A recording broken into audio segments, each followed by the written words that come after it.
गुरु भगवान को नमन है। आलस्य इंसान का सबसे बड़ा शत्रु है। वो कैसे है? जीवन में जब भी कोई व्यक्ति असफल होता है उसका कारण आलस्य है। हमें कोई काम करना है, उसमें सफल नहीं हो पाते तो हम सारी जिंदगी ब्लेम करते हैं। असफलता का कारण उसका आलस्य है। जीवन में अपनी तरफ कभी नहीं देखा कि मैं ही कारण बना, मैंने अपनी तरफ ध्यान नहीं दिया। हम क्लास में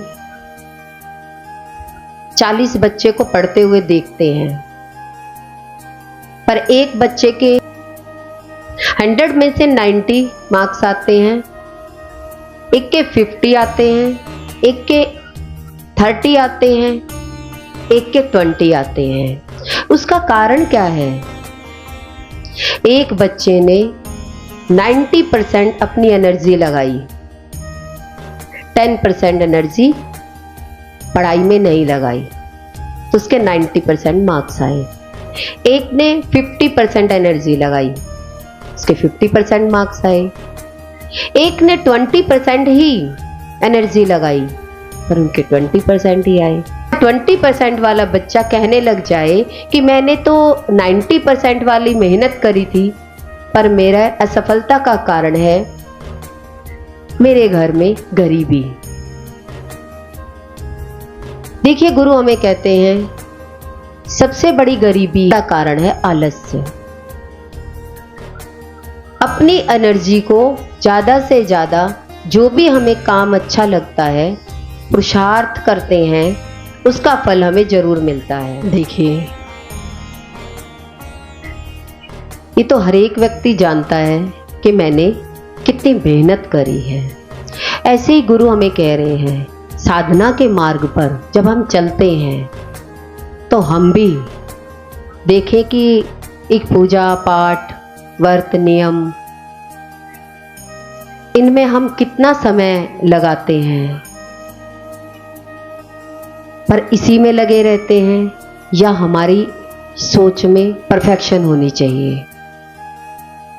पर आलस्य के कारण इंसान कभी कामयाब नहीं हो सकता, सफलता प्राप्त नहीं कर सकता, पर हमेशा असफलता का द्वार दूसरे के कारण ही बताता है कि मैं इस कारण असफल हुआ। बच्चे से पूछो तो कहेंगे कि टीचर अच्छी नहीं थी। जॉब करते हैं उनसे पूछो तो कहेंगे मालिक अच्छा नहीं था। पर हमेशा इंसान दूसरे को ही ब्लेम करता है, पर अपने आप को नहीं देखता कि मैंने इस काम में कितना पुरुषार्थ किया, कितनी मेहनत करी। मेहनत का फल तो मिलता है, पर हर एक व्यक्ति अपने भाग्य को पर छोड़ देता है और हमेशा कहता है कि मेरा भाग्य ही खराब है। पर गुरु हमें कहते हैं भाग्य किसी का खराब नहीं होता। भाग्य अपने हाथों से रचना होता है कि अपने जीवन में भाग्य को ना देख करके पुरुषार्थ करे। ऐसी कोई भूमि नहीं होती जिसमें हम मेहनत करें और बीज डालें और फल की प्राप्ति ना हो। हमेशा फल की प्राप्ति होती है, पर हम उस भूमि पर मेहनत कितनी करते हैं। हम सोचते हैं कि पथरीली भूमि है और इसी पर हम बीज डाल देते हैं, तो वे बीज फलीभूत नहीं होते क्योंकि भूमि ही उपजाऊ नहीं हुई। तो आलसी व्यक्ति कैसे होते हैं? एक व्यक्ति जा रहा था, उस व्यक्ति को चलते चलते प्यास लगी और वो चारों तरफ पानी को देखने लगा। दूर जाकर उसे कुआं दिखाई दिया। पानी को देखकर खुश भी हुआ, पर अपने आप को अमीर जान के सोचने लगा मैं इतना पैसे वाला, मैं इतना अमीर व्यक्ति, मैं अपने आप से पानी निकाल के कैसे पी सकता हूं? थोड़ी देर बैठा रहा, सोचता रहा, मैं तो अमीर ज्यादा हूं, तो मैं तो अपने आप से पानी निकाल के पी नहीं सकता। प्यासा बैठा रहा, दूसरे के इंतजार में, कोई आएगा मुझे पानी पिलाएगा। दूसरा व्यक्ति आया, वो घोड़े पर सवार आया। उसने सोचा कि मुझे पानी पिलाने वाला मिल गया। उसने कहा, अरे भाई मुझे पानी निकाल के पिला दो। तो उस व्यक्ति ने कहा कि मैं तो अमीर ज्यादा हूं, मैं अमीर होने के नाते तुम्हें पानी नहीं पिला सकता। घुड़सवार पर आया व्यक्ति कहने लगा, मैं शहजादा हूं, मैं नीचे उतर के तुम्हें पानी कैसे पिला सकता हूं? तो आप मुझे पानी पिलाइए। तो दोनों ने एक दूसरे को पानी नहीं पिलाया। एक ने कहा मैं अमीर ज्यादा हूं और दूसरे ने कहा मैं शहजादा हूं। थोड़ी देर बाद एक रथ पर सवार व्यक्ति आया। उसने सोचा कि दो पानी पिलाने वाले सामने बैठे हैं। कुएं के पास आकर के वो उन दोनों से कहने लगा, भाई मुझे बहुत प्यास लगी है, मुझे पानी पिला दो। पहले वाले ने कहा कि मैं तो अमीर ज्यादा हूं, मैं तो पानी पिला ही नहीं सकता। दूसरे ने कहा मैं नवाब ज्यादा हूं, उसने भी मना कर दिया। तीसरे ने कहा मैं शहजादा हूं। अब एक अमीर ज्यादा, एक शहजादा और एक नवाब ज्यादा, तीनों ही प्यासे बैठे रहे। तीनों ने ना तो पानी निकाला, ना ही एक दूसरे की प्यास बुझाई। कारण क्या था? पैसा। थोड़ी देर बाद एक साइकिल पर एक व्यक्ति आया। उसको भी बहुत प्यास लगी थी। उसने साइकिल साइड में खड़ी करी, पानी निकाला और पानी पी लिया। जो बचा पानी, तीनों तेज दौड़ते हुए उसके पास आए। अरे भाई हम तीनों प्यासे हैं, हमें पानी पिला दो। उसने कहा यह कुआं भी था, पानी भी था, रस्सी भी थी, पर तीनों ने पानी क्यों नहीं पिलाया एक दूसरे को? पहले वाले ने यही बात बोली कि मैं तो अमीर ज्यादा हूं, मैं तो पिला ही नहीं सकता। देखिए तीनों के अंदर में कितना आलस्य है। इंतजार किसका है? प्यास खुद को लगी है और इंतजार दूसरे का है कि कोई आएगा तो हमारी प्यास बुझाएगा। तो साइकिल वाले ने एक ही बात बोली कि मैं पानी तुम्हें नहीं पिला सकता। कहते क्यों? तुम कौन हो? कहते मैं तुम्हें पानी पिला ही नहीं सकता। जैसे तुम ज्यादा हो ऐसे ही मैं भी हराम ज्यादा हूं। इसका मतलब तुम तीनों इतने आलसी हो। जब तुम इतने ज्यादा हो सकते हो तो मैं भी तो तुमसे ज्यादा हूं। कहते तुम साइकिल पर चलने वाले व्यक्ति, तुम हमारे से ज्यादा कैसे हो सकते हो?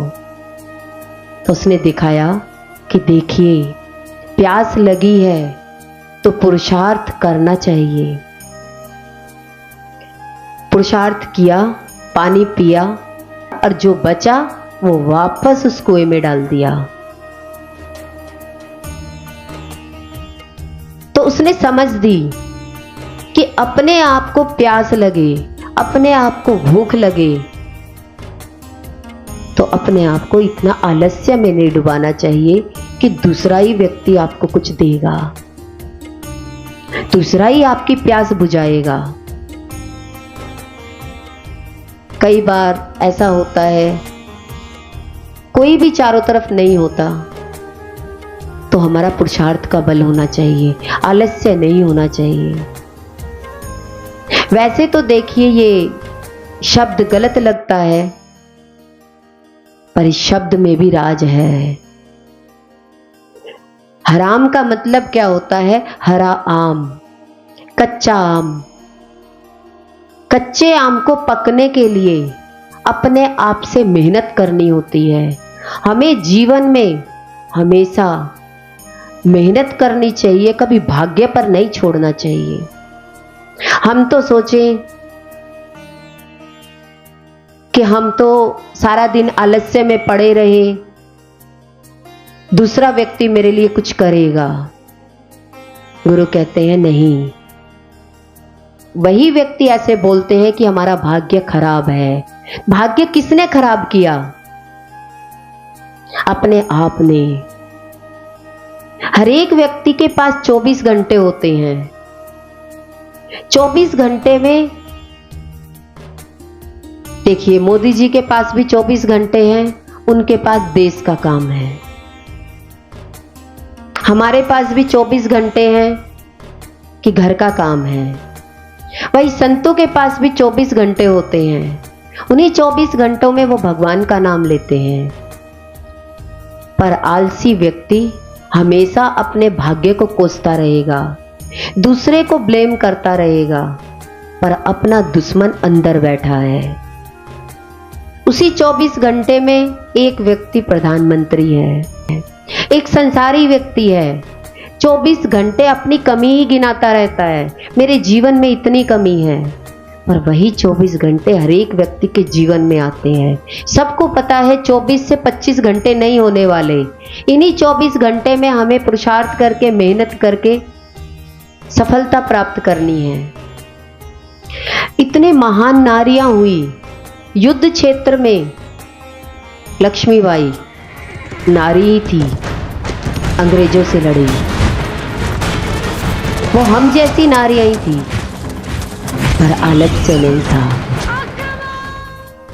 भगवान में जो नारियां चली, उन्होंने नाम कमाया, अपना जीवन धन्य करा, भगवान को प्रकट कर दिया। और वही एक संसारी व्यक्ति है, सारी जिंदगी आलस्य के कारण कुछ करता नहीं है, मेहनत नहीं करता, ब्लेम करता है। मेरे जीवन में ऐसा हुआ, मेरे जीवन में ऐसा है, जिसके कारण मेरा जीवन में कभी सफलता मिली ही नहीं। गुरु हमारी दृष्टि करवाते हैं कि देखो, जो महान नारियां हुई, मीराबाई जैसे महान संत हुए, मेहनत की। हम सोचते हैं भगवान ने दीक्षा दे दी, मंत्र जप दे दिया, बस हम सारा काम छोड़ करके उस उपासना में बैठ जाते हैं और सोचते हैं हमें भगवान मिल जाएंगे। गुरु हमें क्या कहते हैं कि हमें हमेशा आलस्य को त्याग कर इन्हीं 24 घंटे में ही कामयाबी पानी है, सफलता पानी है। देखिए, उस व्यक्ति ने अपनी प्यास भी बुझा ली, पर अमीर का लड़का अपनी प्यास नहीं बुझा पाया। गरीब के बच्चे को देखिए, कुछ नहीं होता, गवर्नमेंट उसको सब कुछ देती है और मेरिट लिस्ट में नाम आता है। इतनी सेवा करता है, इतना काम करता है, उसके बाद समय मिलता है तब पढ़ाई करता है।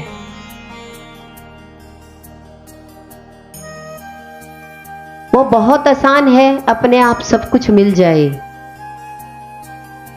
पर पढ़ाई ना कर पाए। ऐसे ही गुरु हमें कहते हैं कि मेहनत करो, सफलता जरूर मिलेगी। ऐसे मत बनो कि जीवन में हमेशा सोचते रहो कि ये नहीं है, ये नहीं है, कि हम उस नहीं पर नज़र रखें, पर हमारे पास माइंड भी है, शरीर भी है, हम मेहनत कर सकते हैं। पर व्यक्ति सारी जिंदगी अपने ही भाग्य को कोसता रहता है, अपने भाग्य को बनाता नहीं है, हमेशा फ्यूचर की चिंता करता है। गुरु कहते हैं ये फ्यूचर तो कल आएगा, कल के बारे में क्यों सोच रहे हो, आज को अच्छा कर लो। देखिए व्यक्ति सुबह तक लेट उठता है और सोचता है कि आज तो सपना तो कुछ आया ही नहीं। सुबह सो जाता है और सपने की तलाश करता है, कुछ सपना अच्छा आ जाए। गुरु क्या कहते हैं, सपना लेने की बजाय प्रेजेंट में अपने सपने को पूरा करने में लग जाओ, उठ जाओ, उसको साकार करो जो चाहते हो। कल्पना में क्यों जीना चाहते हो, प्रैक्टिकल करो ना। प्रैक्टिकल में हम कितना उतरेंगे, प्रैक्टिकल में हम कितना मेहनत करेंगे, फल हमारे हाथ में ही होता है, पर हम कितना पुरुषार्थ कर पाते हैं। इससे समझ में आता है हर एक व्यक्ति के पास सबसे बड़ा दुश्मन हमारा आलस्य है। आलस्य के कारण ही इंसान सामने सत्संग हो रहा हो, मंदिर हो, उसे पता है कि सत्संग से सफलता मिलेगी, मंदिर से सफलता मिलेगी, तब भी आलस्य के कारण व्यक्ति बहाना बना देगा। सफलता तो भगवान से ही मिलती है, पर फिर भी पीठ मोड़ के सो जाएगा, कारण बता देगा। पर गुरु क्या कह रहे हैं, हम देखें हमारे प्रधानमंत्री को कितना समय मिलता होगा सोने का, कितना मिलता होगा। उनका जीवन देखिए। हम तो एक छोटे से घर में सोचते हैं कि हमसे घर का काम नहीं होता, दूसरा कोई आएगा तो करेगा, पर उनको देखिए, पूरी दुनिया, पूरा देश, पूरे देश के बारे में सोचना। हमें अपने छोटे से दायरे में जीना नहीं आता, आलस्य के कारण। गुरु हमें कहते हैं कोई भी काम सामने दिखाई दे तो मेहनत करो, मेहनत का फल अच्छा होता है, मेहनत का फल मीठा होता है। आलस्य को छोड़ो, आलस्य हमारे जीवन में सबसे बड़ा शत्रु है। मेहनत करो अपने साथ। गुरु भगवान के शुक्राने हैं।